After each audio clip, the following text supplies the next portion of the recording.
ಕರ್ನಾಟಕ ಜನತಾ ಪಕ್ಷ ಇದು ಕನ್ನಡಿಗರ ಪಕ್ಷ. ಪುಟ್ಟಬಸವಯ್ಯ ಟಿ ನರಸೀಪುರ ಮೀಸಲು ಕ್ಷೇತ್ರ. ಇವತ್ತು ಏನು ಕರ್ನಾಟಕ ಅಭಿವೃದ್ಧಿಯನ್ನು ಕಂಡಿದೆ ಅದು ಮಹಾನ್ ನಮ್ಮ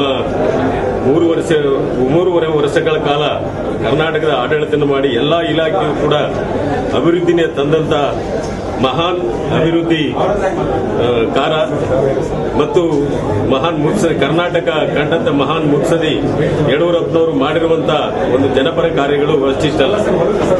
ಆ ದಿಸೆಯಲ್ಲಿ ಇವತ್ತು ನಾವೆಲ್ಲ ಅವರ ಆಶೀರ್ವಾದ ಪಡೆದು ಇವತ್ತು ಅಭ್ಯರ್ಥಿಗಳಾಗಿದ್ದೀವಿ. ಅವರ ಮಹಾನ್ ಸಾಧನೆ ಕಾರ್ಯಗಳು ಮತ್ತೆ ಅವರು ಏನು ಇವತ್ತು ಅಭಿವೃದ್ಧಿ ಕಾರ್ಯಗಳನ್ನು ಮಾಡಿದ್ದಾರೆ ಆ ಮುಖೇಣ ಇವತ್ತು ರಾಜ್ಯದ ಜನತೆ ಎಲ್ಲ ಅಭ್ಯರ್ಥಿಗಳನ್ನು ಗೆಲ್ಲಿಸಿ ಅವರು ಮತ್ತೆ ಮುಖ್ಯಮಂತ್ರಿ ಆಗೋದಕ್ಕೆ ಸಹಕಾರ ನೀಡ್ತಾರೆ ಅಂತ ಹೇಳಿ ಈ ಸಂದರ್ಭದಲ್ಲಿ ಹೇಳ್ತಾರೆ.